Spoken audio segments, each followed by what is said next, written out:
Hello বন্ধুরা, আমি অনু। Update with অনু চ্যানেলে তোমাদের স্বাগত। আমি চলে এসেছি চিনি সিরিয়ালের আপডেট নিয়ে। চিনি সিরিয়ালে তো দেখা যাচ্ছে যে চিনি অসিতা সোম ম্যাডামের সাথে কথা বলে নিজেই যাচ্ছে অ্যারেস্ট হতে, তাই সে চৌধুরী বাড়িতে ফিরে যাচ্ছে। কারণ কিনা সে বুঝে গেছে যদি আমি চৌধুরী বাড়িতে না ফিরে যাই আমার বাবার ওপর অনেক অত্যাচার। এইদিকে দেখা যাচ্ছে যে দ্রোণের পিসি নাটক করে অসিতা সোমকে ফোন করে, আর ফোন করে জানতে পেরে যায় যে চিনি ওনার কাছে গেছিল, তবে এখন নিজের থেকে অ্যারেস্ট হতে সে চৌধুরী বাড়িতে ফিরে যাচ্ছে। আর তবে তাকে অ্যারেস্ট করতে পারবে না, কারণ যার জন্য অ্যারেস্ট করা হবে সে কিন্তু বেঁচে আছে। সেটা অতটা সুনয়নী গায়ে মাখেনি, তবে সে বাড়ির সবাইকে জানায় যে চিনি নিজের থেকে অ্যারেস্ট হতে বাড়িতে ফিরে আসে। এইটা শুনে দ্রোণের মা খুব ভয় পায় যে মেয়েটা কেন এই ভুলটা করছে, কেন পালাচ্ছে না, কিভাবে ওকে বাঁচাবো। এদিকে চির, মৌলি, শিল্পী এরা ভাবছে কেন চিনি ফিরে আসছে, চিনির ফিরে আসার কারণ কি। এখন অন্তরা বলে যে চিনি যতই ফিরে আসুক চিনিকে আপনারা অ্যারেস্ট করতে পারবেন না। চিনিকে যদিই বা অ্যারেস্ট করেন আমি সব থেকে বড় উকিল হায়ার করব, সে আর চিনিকে আমি বাঁচাবো। যে আমার ছেলেকে বাঁচিয়েছে তাকে আমি কোনোভাবেই কষ্ট পেতে দেব না। এটা শুনে তীর্থ খুব রেগে যায় আর অন্তরাকে মারতে আসে। ঠিক সেই সময় চিনি এন্ট্রি নিয়ে অন্তরাকে বাঁচায়, বলে আমি ভেবেছিলাম শুধু আমার বাবার উপর অত্যাচার হবে, এখন তো দেখছি আমার মায়ের উপরও অত্যাচার হচ্ছে। আর এই দিকে দ্রোণ স্পষ্ট জানিয়ে দেয় যে সে আজ থেকে বাবাকে ত্যাগ করলো। বাবার স্বরূপ সে আজকে খুব ভালোভাবে দেখে নিয়েছে, তার স্ত্রীও দেখে নিয়েছে। এরপর তার স্ত্রী তাকে স্বামীর যোগ্য সম্মান দিতে পারবে কিনা জানি না, তবে আমি আমার বাবার সম্মানটা দিতে পারবো।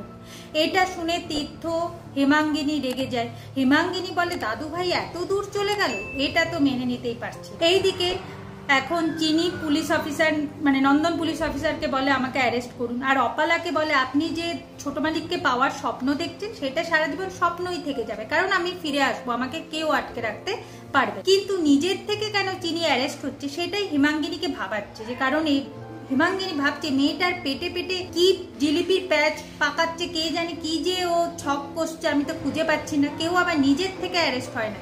আর পুলিশের সাথে যাওয়ার আগে তার বাবাকে বলে বাবা তোমার কাজগুলো কিন্তু তুমি ঠিকঠাক করে করবে। অন্তরার কাছে এসে প্রণাম করে। অন্তরা বলে না আমি এখন প্রণাম নেব না, তোকে আমি আর আমার ছেলে মিলে এই বাড়িতে ফিরিয়ে আনবো যোগ্য সম্মান সহকারে, সেদিন তুই আমায় প্রণাম করবি। এখন চিনি বলে জানি না এই জীবনে আমি তোমার স্নেহ পাবো কিনা, তবে এই যে এখন পাচ্ছি এটাই আমার অনেক ভালো লাগছে। আর দ্রোণকে বলে যায় যে আপনি কিন্তু অসিতা সোম ম্যাডামের সাথে টাচে থাকবেন আর আমার বাবাকে দেখভাল করবেন। তবে দ্রোণ কথা দেয় যে চিনিকে কেউ আটকে রাখতে পারবে না, আমি চিনিকে বাঁচিয়ে আনবো। এরপর তো চিনি পুলিশের সাথে চলে যাচ্ছে। আগামী পর্বে দেখা যাচ্ছে যে চিনি চলে যাওয়ার পর হেমাঙ্গিনী আবার নাটক শুরু করে দিয়েছে যে আমার নাতনিকে ফিরিয়ে আনো, আমার নাতনি নির্দোষ, তাড়াতাড়ি সেটা প্রমাণ করো। এখন দ্রোণ বলে ঠাম্মি তুমি একদম চিন্তা করো না, তোমার নাতনি মানে আমার স্ত্রীর কিচ্ছু হবে না। যারা আসল দোষী তারা যতই আমার আপনজন হোক তাদেরকে আমি শাস্তি দেব। আর আসল দোষী কে আমি সেটা জানি, সেটা হচ্ছে তীর্থঙ্কর চৌধুরী আর হেমাঙ্গিনী চৌধুরী। আমি তো তাদের শাস্তি দিয়ে ছাড়বই। এটা শুনে হেমাঙ্গিনী আর তীর্থ একটু ভয় পেতেই শুরু করে।